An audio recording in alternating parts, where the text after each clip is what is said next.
Illuminati. Somebody sent me a question asking me about the Illuminati. If I get to it today, I'll answer it. And I've said this before, you don't have to be a card-carrying member of the Illuminati to be in on the devil's plan. All you have to do is be lost. The Bible says that the prince of the power of the air, the God that now worketh in the spirit, or the spirit that now worketh in the children of disobedience. So all you have to do is be lost, and you're in the devil's army. And so, but we all know that there is a cabal, and illuminated brethren, men working behind the scenes that are the puppet masters of all the things that are going on in the world, and we know that there are spirits behind that. We also know that Barack Obama represents transformation, change, hope, transformation. Deepak Chopra, writing in 2008 before the election, WorldNet Daily actually published this. Deepak Chopra telling everybody that he feels that the election of Barack Hussein Obama represented a fundamental transformation of America. Well, I'm paying attention to that, and so far, Deepak, you weren't wrong. But would it be in the next, or within the next 4 years, that something else about Barack Hussein would represent a very fundamental, foundational transformation of the country that we now know as the Constitutional Republic, the United States of America? I think it could very well be. And I will tell you that, and it doesn't take a political scientist to understand how fractured our country is. It's like those of you who live up a little ways north. Today, we could practically do it here. The high today is going to be 24 degrees. That's Fahrenheit. The temperature dipped down into about 10 degrees last night, above zero. Those of you who live in this kind of atmosphere knows that you can go out onto a pond or a creek or a lake, and you can walk out there for a while. But you got to be careful. You got to pay attention. You got to listen. You got to look. Because if you see cracks in the ice, if you see and hear the ice cracking beneath your feet, you know that it's not going to last very long. And I think you and I can see the cracking. We can see the chipping away. We can see the division that exists when the states, when the president says, I'm going to do this because I want to, and the states say, no, you're not going to do that here. And actually, Barack, if you personally come and try to enforce one of your federal laws in our state, we'll arrest you. That's a fractured nation. We're being fractured economically. We are. Barack Obama does not represent the unity of races in America. He had a chance to, and he didn't do it. He decided to further divide the nation by skin color. That's what he has done in the last 4 years. That's what he continues to do. And so we see a fracturing of our nation. Something that I know about Abraham Lincoln is that he was murdered. He was shot in the head.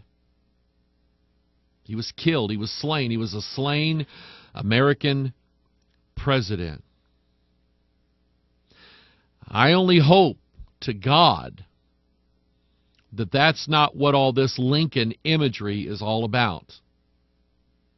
Because those of us who live here, even those of you on the outside who are looking at America, you know for a fact that if a white guy ends up being pinned for the murder of an American president, there will be a division in this country, probably that hasn't been seen since the Civil War. I would hope to God that that's not what that represents. But there's another aspect to all of this. not just the imagery of Barack Hussein with great leaders of the past. And out of all the presidents in our country that I have admired, the first one is Abraham Lincoln. Second one's Ronald Reagan. But the comparison between Barack Hussein and Lincoln, to me, is interesting, and it's repetitive. I don't know where it comes from. But then you remember this. You remember the Newsweek, and Newsweek is pretty good about putting this stuff out. And we actually dealt with this on a Watchman video broadcast back, not too long after we started. I mean, we had plenty of things to work with back in those days, and we still do. Now we just have more time to deal with them, in depth. Newsweek comes out with a cover of Barack Obama, and this picture, he is the God of all things. Now, go back to this image here, dealing with what they call the second coming. Now, there's something that I want us to get keen on.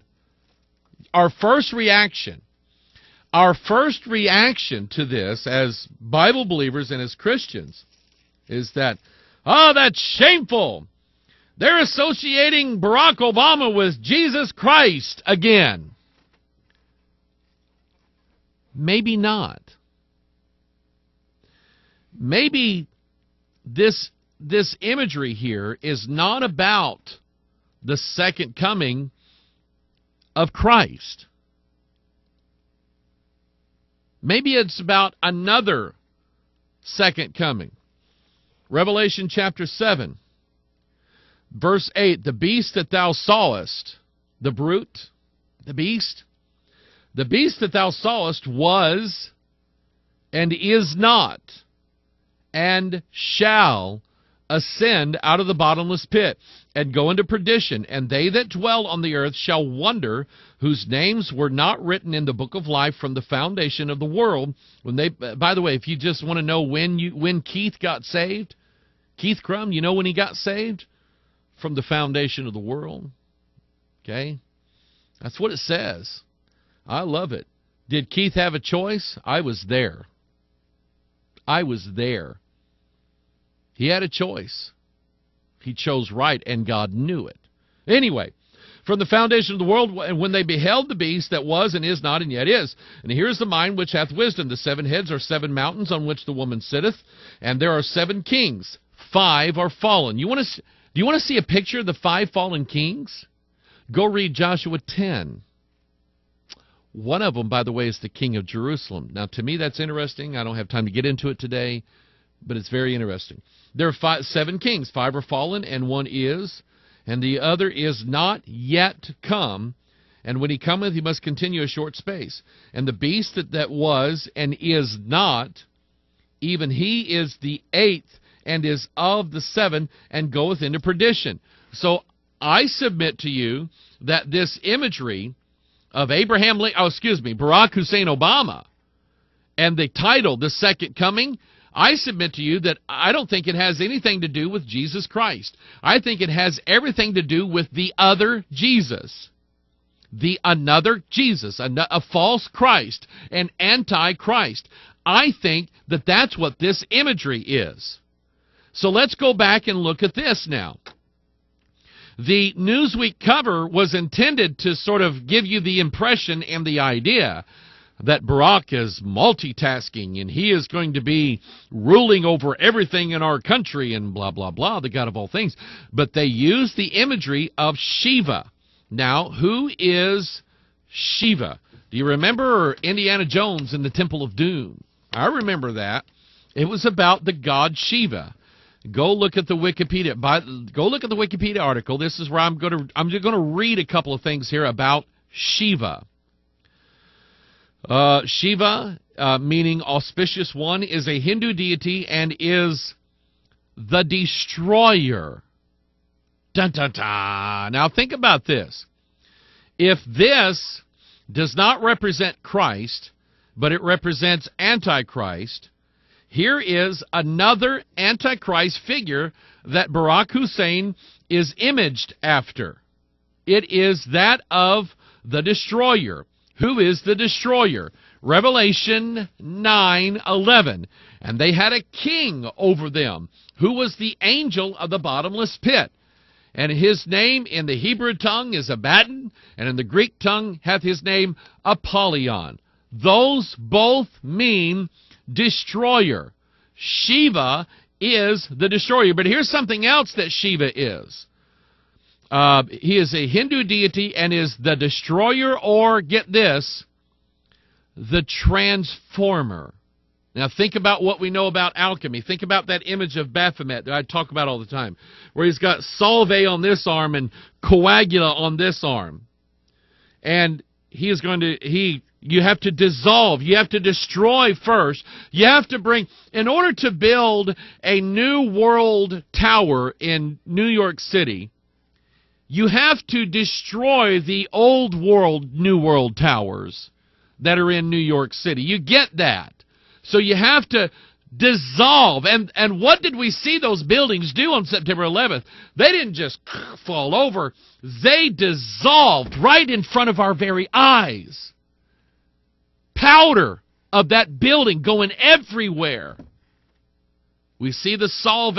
Now we're looking at the Coagula, 1,776 feet tall, May 1st, 1776.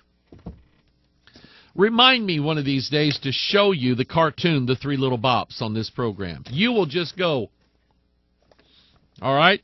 I found that in my archive at home the other day, and it reminded me of that.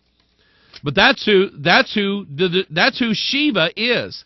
Shiva is the god of transformation, the god of changing everything. What else can we find on Shiva?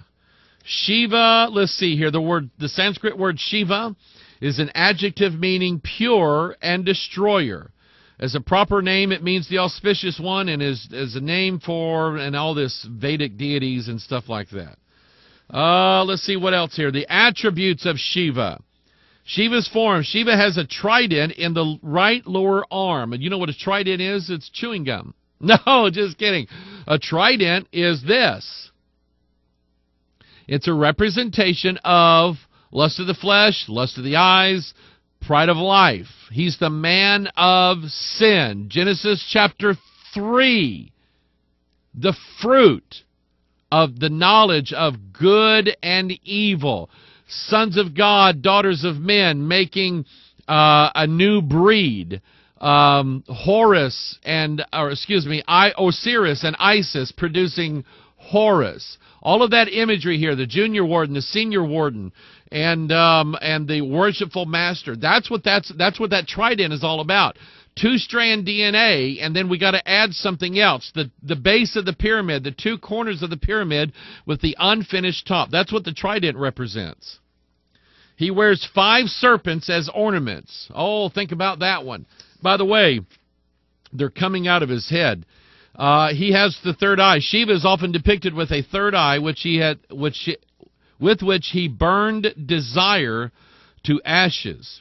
He wears the crescent moon. The Shiva bears on his head the crescent moon. That's the lesser light,